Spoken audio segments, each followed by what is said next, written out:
1999년 경매장에 책이 한 권 나왔습니다. 고소보건가 윌리엄 노엘이 그 책을 봤습니다. 분명 레오나르도 다빈치도 그 책을 봤을 겁니다.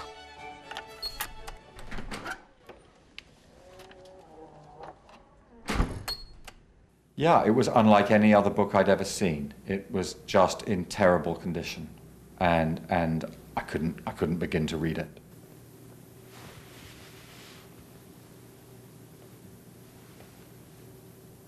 놀라운 것은 이 책이 어떤 책을 베낀 필사본인데 그 밑에 또 다른 글이 숨겨져 있는 겁니다. 복기지였던 거죠. The manuscript was hidden for hundreds of years in this Christian disguise, and no one knew the importance of the classical text that it contained. 서기 940년 한 수도승이 자신이 아끼던 책 한 권을 손으로 베꼈습니다. 벌써 이전부터 손에서 손으로 이미 1000년을 내려오고 있는 책이었습니다.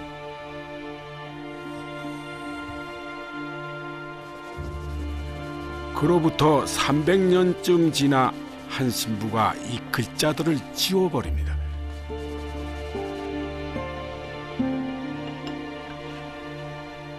그리고 그 위에 자신이 좋아하는 기도문을 옮겨 적습니다.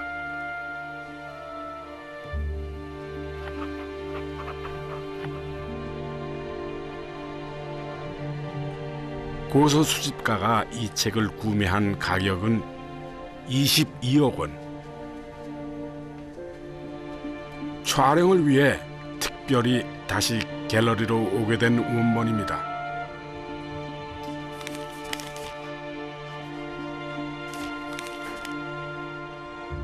촌농 악교가 잔뜩 묻은 채 1000년 만에 나타난 책.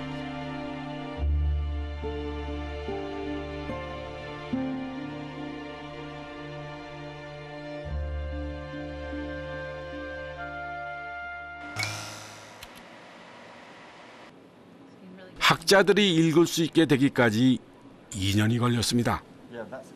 7, 8년 더 복원하는 동안에 점점 많은 학자들이 이 책에 관심을 보였습니다. Wow, that's amazing. That's amazing. 이건 인류가 오랫동안 찾고 있던 책이었습니다.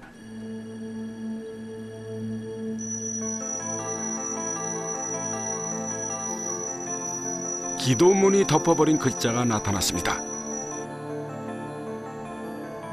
고대 그리스 문자들, 그리고 원.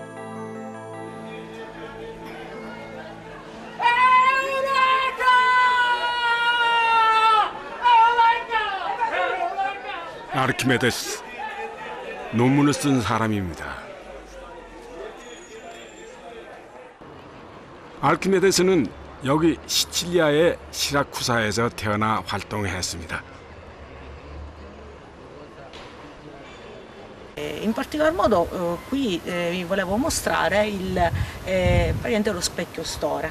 Lo specchio Stora nell'immaginario collettivo era appunto di un'invenzione di Archimede che serviva appunto così nell'immaginario collettivo a praticamente a bruciare le imbarcazioni dei Romani durante l'assedio di Roma su Siracusa.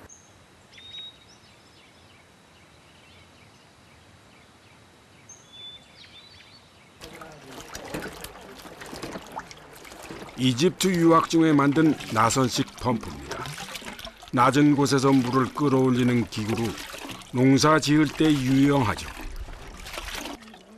변방의 이 과학자는 자와 컴퍼스로 논리를 따지는 대신 직접 재고 만들었습니다.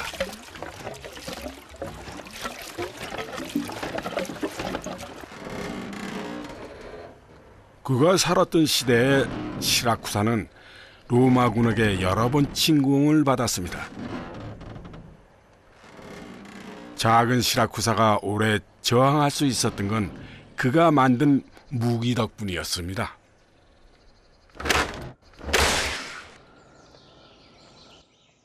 Archimedes was he was ahead of his time by millennia. He was probably the greatest physicist and the greatest mathematician of the ancient world. I think of him primarily as a mathematician because he was interested in all sorts of mathematical quandaries, like what is pi?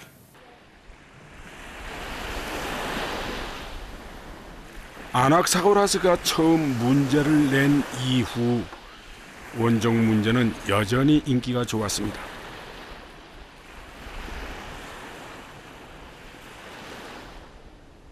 아르키메데스는 좀 다른 방식으로 문제에 접근합니다. 원면적을 구하는 일에 집중하죠.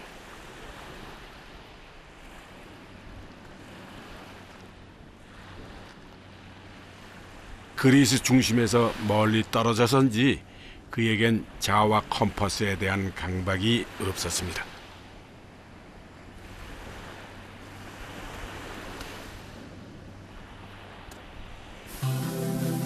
그의 방식은 이렇습니다. 원을 4조각을 냅니다. 펼치면 이런 모양입니다. 그와 똑같은 모양을 위에 끼워 맞춥니다. 원 2개를 위아래로 붙인 셈이죠. 이 원을 더 잘게 조각냅니다. 더 잘게, 더 잘게. 점점 아래의 곡선은 직선이 되고 마침내 직사각형이 될 겁니다. 직사각형의 절반인 직각삼각형은 원면적과 같습니다. 원둘레는 직각삼각형의 밑변입니다. 그런데 이 길이를 잴 수가 없습니다.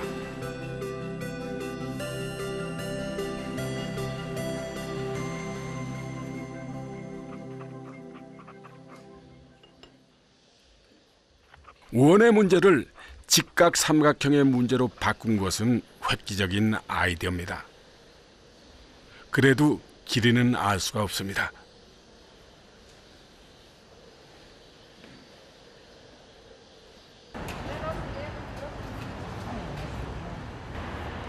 세상에 수많은 크기의 원이 있습니다. 우리가 이 원에 대해 아는 건 반지름이 커지면 원도 커진다는 것. 그런데 그 비율이 정확히 얼마인지 모릅니다. 원이란 도대체 뭘까요? So Archimedes was very clever.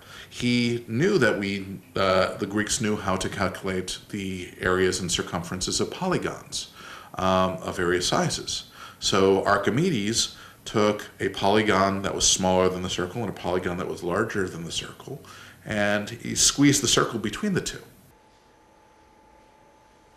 뭘 하나 생각하면은 벌거벗고 길거리에 나가는 사람입니다.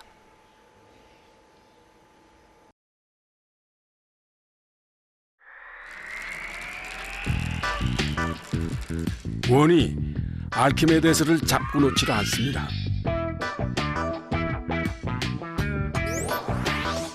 내접하는 육각형이 있습니다.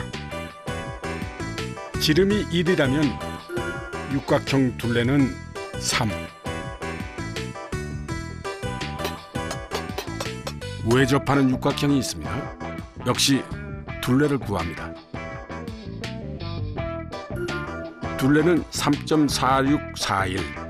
이 두 숫자 사이에 원둘레가 있습니다. 다음 내접하는 육각형을 쪼개 12각형을 그립니다. 둘레는 3.1058. 외접하는 육각형도 쪼개 12각형을 그립니다. 범위는 더 좁아질 겁니다. 이제부터는 끈기 문제입니다.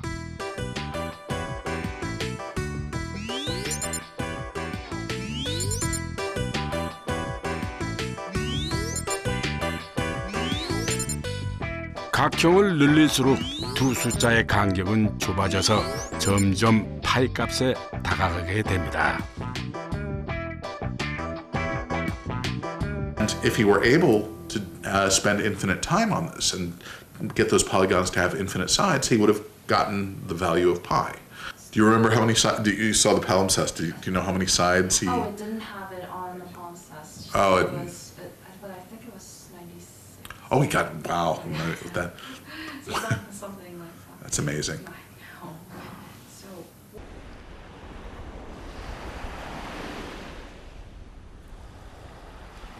주비를 들고 논리로 무장하고 우리는 원을 향해 걸어왔습니다.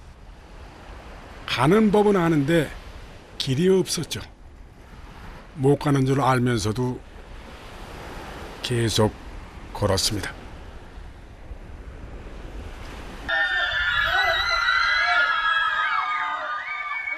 인생에서 하루가 남았다면, 한 시간이 남았다면 뭘 하게 될까요? 아르키메데스는 원을 잡고 있었던 모양입니다.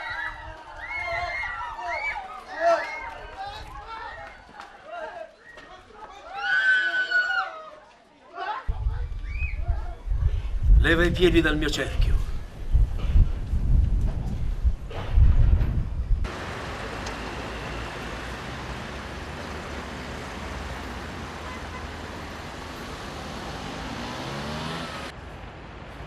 (1965년) 아르키메데스의 무덤이 발견됐습니다.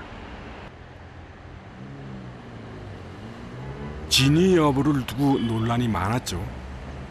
그가 썼던 논문도 여전히 뜨겁고 죽은 지 2000년이 넘었는데 이름만으로 여전히 이슈가 됩니다.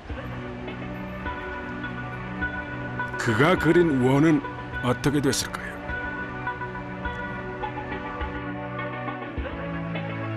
후대 사람들은 계속해서 아르키메데스의 방식대로 파이 값을 구했습니다.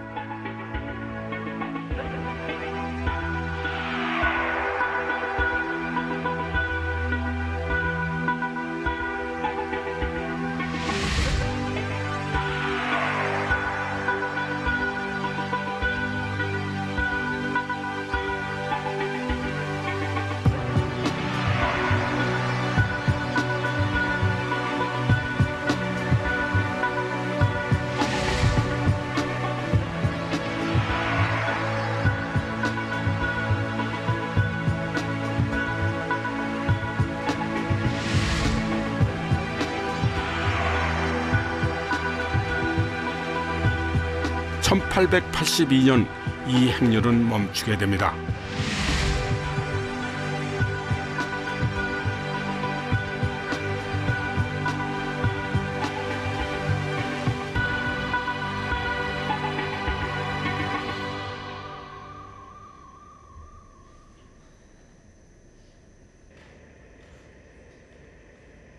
파이는 방정식의 답도 될 수 없고 무한하게 계속되는 수라는 게 밝혀집니다. 원적 문제는 풀 수 없는 불가능의 문제였습니다. 인간의 힘으로는 결코 닿을 수 없는 존재, 파이입니다.